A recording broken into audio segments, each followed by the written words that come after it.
Hello friends, we are back again with another interesting lecture number 4 of chapter 2. इस वाले lecture में हम लोग एग्रीकल्चर से रिलेटेड बात कर रहे थे. अब एग्रीकल्चर से रिलेटेड आगे हम समझेंगे. एग्रीकल्चर में हमने लास्ट सेक्शन में हमने पढ़ा था land reform system and land ceiling system. Okay, ये दो हम पढ़ चुके हैं. कंसोलिडेशन ऑफ होल्डिंग हमारा नेक्स्ट एग्रीकल्चर को इम्प्रूव करने का मेथड है.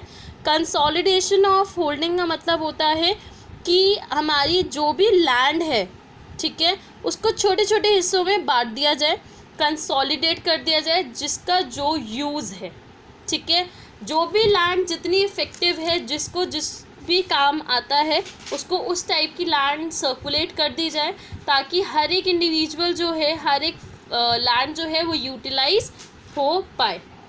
एंड मोर ओवर फार्मर्स जो है वो कंसोलिडेट कर पाए होल्डिंग को equally, so that land there will be a various fragmented plot. ठीक है, तो वही बात है कि लैंड को इस तरीके से डिवाइड करना कि हर एक फार्मर जो है उसको ईजिली यूज़ कर पाए.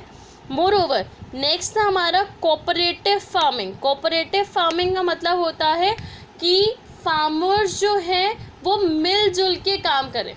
ठीक है, अगर मिलजुल के काम कर रहे हैं तो इसका मतलब क्या हो रहा है, जिसके पास स्मॉल स्केल फार्मिंग है वो वाले ऑब्जेक्टिव्स को अचीव कर पाए, प्रॉफिट अर्न कर पाए, जो लार्ज स्केल फार्मर्स अचीव कर पा रहे हैं. तो कोऑपरेटिव फार्मिंग की सजेशन दी गई है.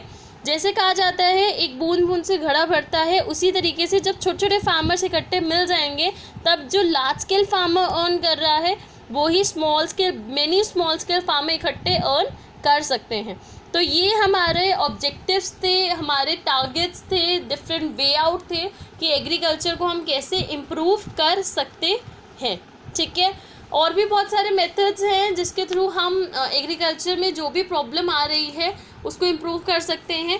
But always remember one thing, जो मेजर क्वेश्चन आपके एग्जाम्स में देखा जाता है वो land reform and land ceiling system के बारे में है. या जो क्वेश्चन आपके पास आता है वो ये पूछा जाता है, how the stagnation in agriculture sector can be improve bye adopting different plans. तो 1951-56 तक फर्स्ट 5 ईयर प्लान बना था जिसमें एग्रीकल्चर सेक्टर को प्रमोट किया गया था एंड एग्रीकल्चर सेक्टर उनका मेन ऑब्जेक्टिव था.